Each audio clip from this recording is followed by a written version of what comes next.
Welcome to MasterMind Minutes, the podcast that focuses on the franchise industry. We'll cover topics that are important to franchisees as well as franchisors and share interesting insights that will help you build your business. We have one guest, we ask one question, and we do this in minutes, not hours. Good morning and hello again. Welcome to another edition of MasterMind Minutes. My name is Gary Occhiogrosso. I am the founder and managing partner for Franchise Growth Solutions, as well as the publisher of FranchiseMoneymaker.com. For those of you who are new to the program, it's a very simple concept. As we say, we have one guest, we ask one question, and we get one expert answer. We do it in minutes, not hours. Of course, we realize that might be a bit of a tease. So at the end of the program, we will ask our guests to give some contact info, and you can reach out and learn more about what they do. And today, my guest is Chad Jenkins, and he is a lifelong entrepreneur and visionary known for reshaping businesses to deliver remarkable returns. And we'll talk about that. With 3 groundbreaking methods and boundless curiosity, he serves as a catalyst for business growth, collaborating with leaders, rather. I'm sorry, I said lenders because I'm always thinking about banking. With leaders across the industry, across various industries, and uncovers hidden opportunities. He now empowers others through a company, a brand, a platform called SeedSpark, and he'll tell us about that in a minute. And he's got a new book out called Just Add a Zero, which I love. And it's a guide really to help people perform above what they normally may be able to perform as ordinary individuals and turning them into extraordinary individuals. Well, Chad, I hope I didn't butcher the intro too much. I'll ask you to sort of straighten it out. But why don't you first tell us about the company, the book, what you're doing, and then we'll get into the question. Yeah, sure. So thanks, Gary. It's awesome to be here. Any organization that has growth in its name, I'm always excited to talk with. Great. Yes, indeed. So a little bit about me. Grew up on a farm way out in the outskirts of South Carolina, where I joke that time moves backwards. And I also found out, I dare say around 8 years old, close to what my father made. And I knew at that time even that I wasn't made for farm life, but I felt like I had nothing at my fingertips to get out of there. And it really, so I often say that fear and greed struck me at the same time. And I began to look at the world a little bit different. So I had a lot of things at my fingertips. And I began to see at that time, it had been training my brain to do so since 8 years old. What happens when I combine 2 or more people, places, and things? So today, it's evolved into over 50 organizations, started from zero. I have bought a few along the way, but not very many. And it's driven by that same curiosity. What happens when I combine 2 or more people, places, and things to create new value? So it's been collaboration since a very, very early age. You mentioned earlier SeedSpark. SeedSpark was started some time ago, and it stands for seeding the vision and sparking collaborations. You also touched on the book, Just Add a Zero. So way back at 8 years old, when I mentioned I think I probably guessed. I think a lot of us have been in grade school, and we've heard the whole saying, my father makes more than yours. I kind of took it to heart, and I was very curious. So whenever I thought I figured it out, and I could have even guessed it, I added a zero to it. And that, of course, made fear and greed hit me at the exact same time, which is a catalyst for me to just now look at the world differently. So now at SeedSpark, I've developed a platform that you mentioned earlier. It's an entire community for entrepreneurs all over the world that are growth minded, that want to sort of fight above their current weight, but they need a how. So I've systematized the art of collaboration, where I empower entrepreneurs all over the world with the how to leverage collaboration to create what you mentioned earlier, that exponential growth. The good thing is you don't have to do it all yourself. And to confirm that, if you really look backwards, there's nothing I've been able to do by myself. I must and have had to collaborate with either a person, a place, or a thing, and oftentimes 2 or more of those, to do everything when I look backwards. So now I help people embrace that methodology and then systematically turn it into exponential growth, because you do have more resources at your fingertips than you would ever meet your eye. I got to tell you, you're killing me in a good way, in a good way, because as you know, I'm involved in franchising for the last 40 Yes, years. sir. We've done thousands of franchise units across the country, put thousands, hundreds and hundreds of people in business. Yes, And sir. the essence of franchising is collaboration. And it's Absolutely. leveraging, you talked about combining, more Yes. than one thing. It's leveraging the experience and the system created by the founder of the concept with Yes. with the capital and the human resources and the Yep. passion of the franchisee to grow in a way that if I owned a pizza shop and I wanted to have 1,000, I probably would have to live 20 lifetimes in order to do it on my own. But if I collaborate with franchisees, I could Yes, probably sir. do that in a couple of years. So I That's right. love that. That's why I say you're killing me, because this is really what it's about. And you can't do everything on your own. So I love that. So then let's get into the question, which really is about Sure. the how. And Oh, yes. how can entrepreneurs leverage collaboration to get to that exponential growth? Like, I'm Yes, yes, sure there's yes. a bunch of stuff you can teach us. hmm Yes, sir. I'll share with you, there are four types of collaboration that I've defined and have intellectual property on now. Uh, I'll start with, I love this. There's a little book called The Go Giver. I'm sure a lot of folks that are listening have read it. Just a little red book. It's awesome. But I treat everything that particular way. So to answer your question, the first thing that you do as an entrepreneur to leverage the art of collaboration, you figure out what you have to give. So a good friend of mine, Dean Jackson, created a formula years ago, vision, and he says plus capabilities multiplied times reach equals success. And we could certainly unpack that for franchising because it's interwoven, right? So a lot of folks, they don't really know what they have at their disposal, what resources they already possess. No matter where you are along your growth journey, you have a lot more to give than you would give yourself credit for. So I took this VCR formula, and I would absolutely argue, and now Dean and I typically talk daily. We've evolved this formula as vision multiplied times capability and multiplied times reach. So the first thing you have to do is figure out what vision you possess, what capabilities do you have in inventory already, and what reach you have. Right? So capabilities, a lot of times entrepreneurs will go to, oh, well, we perform this service and we have these many trucks that we go out and do. And it's like, that's not exactly it. It's the unique way in which you do what you do. I call it your unique value contribution. Whenever you can unpack your unique value contribution by capabilities, you separate yourself immediately from the competition because you Mhm. really are separated from the competition. But today you're just using labeling that is uniform in the industry or societal norms, right? Mhm. But the second that you would give your unique capabilities a name, you empower those that want to do business with you to select you. You don't hope that they select you, you give them the opportunity to select you. You also further turn them into ambassadors, right? Because I didn't call Joe's Plumbing and he came out and fixed my plumbing. I engaged with Joe and I performed the blah blah blah service, right? So giving a unique identifier to your capabilities Mhm. empowers those that you serve to become ambassadors. The I'm reach hearing. that I talked about earlier, there's four types of reach. You have access to someone's eyeballs, right? So we'll just take this plumbing in an example because it's pretty easy to unpack.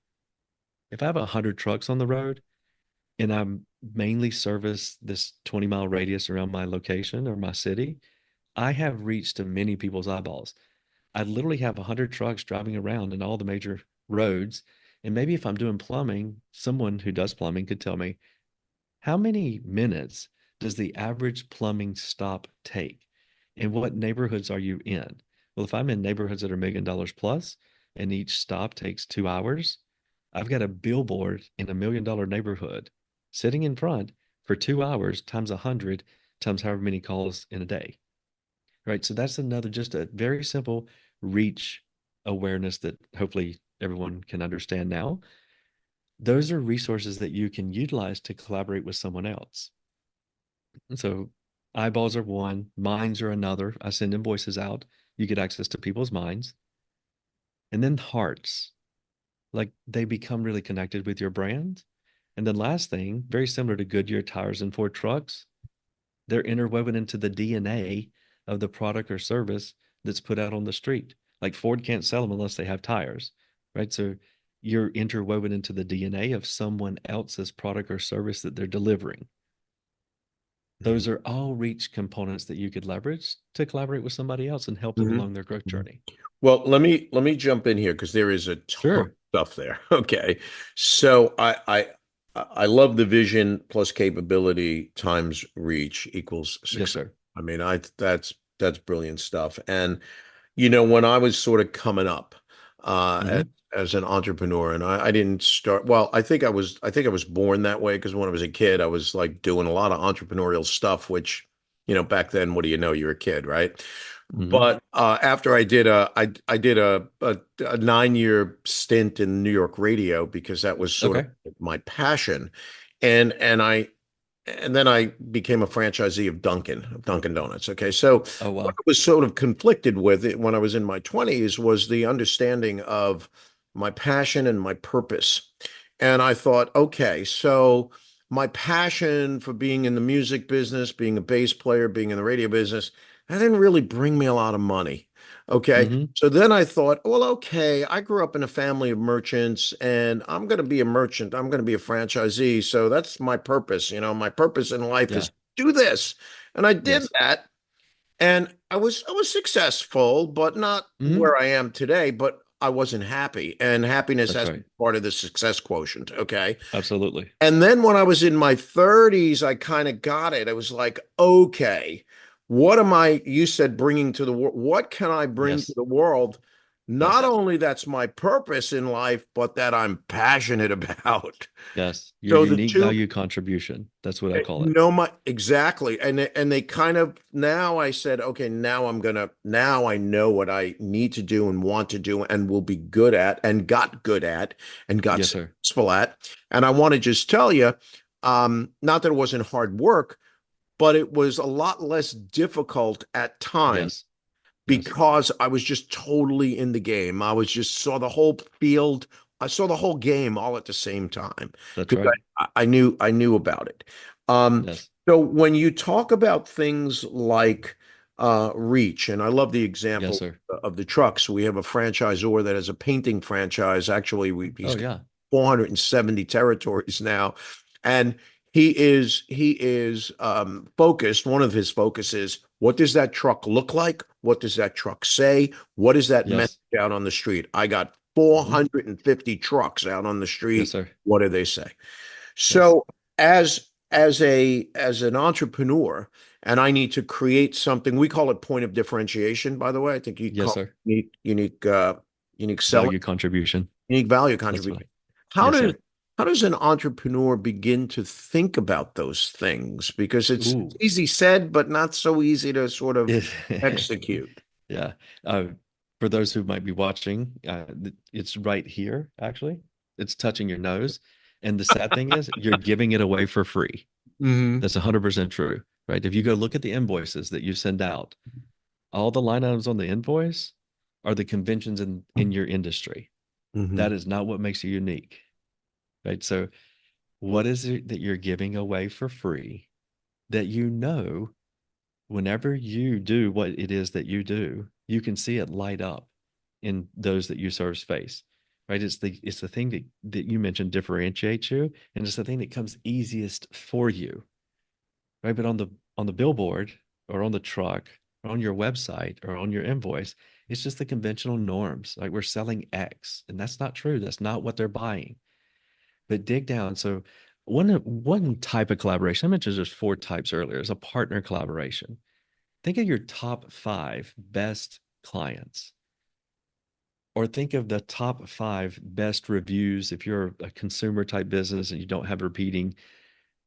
Those types of folks that probably came to your mind, you can name them by name. Those are partner collaborations. Ask them. I know that I'm in the plumbing business or the Dunkin' Donut business. Why do you come to this location? Maybe it's Dunkin', maybe, but why do you come to this location? It's the thing in which it's that common thread of value creation throughout your entire organization that you're, like I said, giving it away for free. Uh, Embracing it, we got to name it, right? Let them select us by name, just like you would if you had a child. If you and I had a baby and we didn't name it, whose is it? Yours might have a little bit more hair. That's fair. Mhm. But if once we give that thing a name, the thing that you're giving away for free, then you empower those to ask for it by name and become an ambassador for you. Mhm. So you just wipe you mentioned earlier, I wiped the competition off the playing field. That's what you did whenever you began to get to what I would argue is your purpose, right? It gives you more energy at the end of the day than you came in the door with. That's when you know you're operating in your unique value contributions. Yeah. Yeah. And you have different conversations than anybody else, right? Because you're not a commodity. And the good thing is, you're not a commodity. But if you're presenting yourself as that, you're not embracing your unique value contribution, then you look like a commodity. But We that's not we true. we very rarely win the bid, the client, when we present ourselves in the same bucket as all of our quote competitors. We are a Yes, sir. commodity. Here we're fanning out the cards, pick a card, and Pick a hopefully you pick card. the right card. Okay. Yeah. Yeah. When we do things differently when we talk about what we do and how we do it and how we do it and what it means to the client and how the Hmm. client interacts with that. We win the bid virtually every day of the week, even if we Yes, charge sir. more money. Okay. Yeah, So absolutely. I hear you. I completely hear you on that. I think when you talked about SeedSpark now as a platform, Yes. do you work directly with entrepreneurs in that platform? Tell us a little bit about how would someone engage with you on that? Sure, sure, sure. So, yes, I definitely work directly with the entrepreneurs who are in my collab under SeedSpark. So, the Okay. SeedSpark Co Lab about Collaboration. collaborations. I love Yeah. it. Yeah, it does. A friend of mine says it does what it says on the tin. So if you think about old things that used to buy and it said press and release or guaranteed freshness, it's like it does what it says on the tin. So the collab is exactly that. You've got global entrepreneurs all over the globe in all the different type businesses you possibly could imagine. Because it's not about that type of business, it's about the entrepreneur and then taking that UVC and letting it run through their organization to separate them. And then they know how to collaborate with others, right? So the way that I engage is through education via the collab. We have a subscription to the community, and then I partner on the outcome or the success, right? So I'm not a big proposal type guy. I'm always engaged, and I have always been engaged in all these different organizations, partnering on this success or the outcome, right? So if I'm confident in your vision and I'm confident in my capabilities, I don't want to make whatever the best practices are of margins in my industry. I'd much rather put it all on the line and let's split that outcome. So in my collaborations, I split the outcome 99, 1%. So whoever I'm connecting, creating them for, we help them with the vision, we help them with the structure, and then we help them with the management of that collaboration because it's two or more other entrepreneurs and they keep the 99% and I get 1%. And then I funnel a good bit of that back to the community, which incentivizes everyone to collaborate with everyone. Well, yes, and again, I could see how that becomes a flywheel almost. I could really That's see that. right. So when someone comes to you, are they already thinking this, or are they just stuck? How do Seth Godin talks about, a genius isn't somebody who's necessarily smart. There's simply someone who sees something the world is stuck on and gets them That's unstuck. right. Yeah, I Okay, appreciate that. so Yeah. if Yeah. do people come to you because they're thinking about this already, or they're stuck on Yeah. something and they think you're gonna have this magic bullet or this magic thing that's gonna help them? Talk to us about the people who come to you. Yeah, I appreciate that.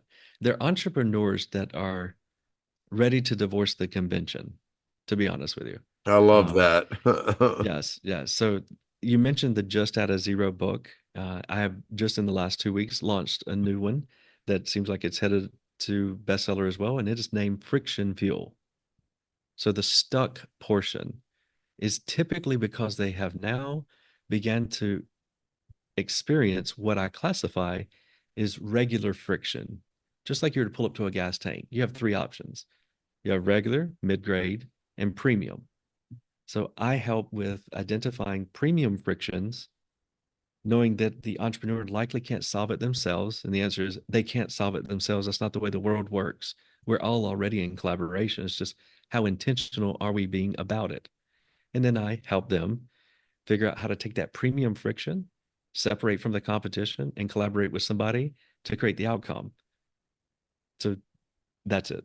There's entrepreneurs all over the world that are just kind of tired of getting, I'm working myself to the bone.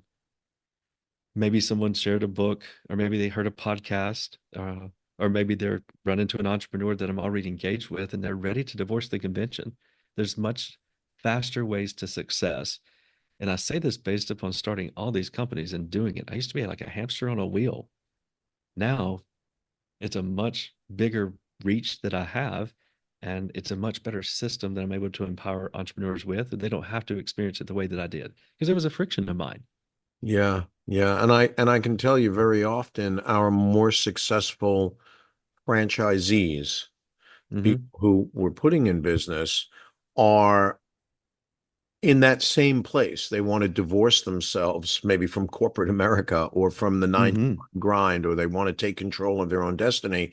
And they don't really know how to do it, but they know there's a way. Yeah. And they're out there seeking the way. Tell me a little bit more about the book. I love the title, Just Add a Zero. I realize you have a new one Yes. now, but tell us about Just Add a Zero. And I know the why because you told that Yeah. up Yeah. Yeah. front, but Yeah. Of course. The catalyst what that it what is that provides. book focused on? Is it focusing on how I can add a zero to my revenue, to my income? So you can add a zero to anything. So Okay. the reason that I structured the book that particular way is I, I create vision expansion tools. I wrote a book about one of them, Just Add a Zero. So I Hmm. have many other tools. I have one tool. Why not? Because unless it's a very nice little way that you can take an entrepreneur to expand his thinking. Then just like Just Add a Zero, I know I can't do it myself. Well, your brain's going to tell you all the reasons you can't do it because. And then if you add one little word, unless, if you combine that unless with these bullet points of why you couldn't, and you mentioned earlier, add a zero to your P&L. And if you'd like to do it yourself, sometime today, have a finance department, or maybe you have a P&L, depending on the size organization that you are. Take your P&L and add a zero after each one of the numbers. And then right beside it why that can't be true, because that's what your brain is going to do naturally. And I Hmm. love that. Don't try to go against the way the brain works, embrace it. When you do that, it's going to have all these bullet points beside it, and then write down unless, then sit there and just stare at it. And what will happen, and I do this with leadership teams all the time, you have to be really, really quiet if you are the leader in your weekly leadership meeting, because you have to let your team leverage all this brain power that you're investing in. Because after about 30 seconds, but sometimes it feels like 30 minutes, they're going to say, you know what, on number three, we could actually do that if. And that here comes a roadmap to creating this big old outcome that just a second ago, 30 seconds, felt like 3 minutes. Everybody sitting around the table said, there's no way we could add a zero to our revenue. There's no way we can add a zero to our gross profit, right? It defies industry norms. Like, well, if you could reduce your marketing costs because you have collaborated with somebody who has 400, you said 57 territories? 450, 457. He's got a ton It's of. in the ballpark, right? So let's say that I were to collaborate with him. Okay, so here's a great example for you, okay? Everyone who buys painting buys something before and they do something after they get their house. I assume it's residential painting. They Yeah, do for the most something part. there's commonality in their behaviors. We're humans. Whenever they get their house painted, they go do something else, right? So what comes before you, your business, no matter what type of franchise it is, and what comes after you is the lowest hanging fruit for collaboration to greatly change the investment in marketing versus your return. Mm. And everybody wins, right? Because if they come to you and they want painting, we'll just take this example, but they haven't yet done something that most people that come to want painting, they've done this before. We offer the blah, blah, blah service, which includes a collaboration with whatever logical, natural service that the last 80% of people that engaged with you for painting, they came from this type of business. But now you're able to offer it to your, what I call is your hero target, which is actually language from Dan Sullivan. Who do you want your business to be a hero to? Which, of course, is your clients, your team, and your vendors and suppliers. But we'll just take on clients currently. So you're making it easier for people to do business with you because they're going to show up at your door wanting painting, but they haven't done what they need to be prepared for painting. Why don't you make it easy to do business with you? You don't want to have to go and start another company. Take it from a guy who started 50 plus organizations.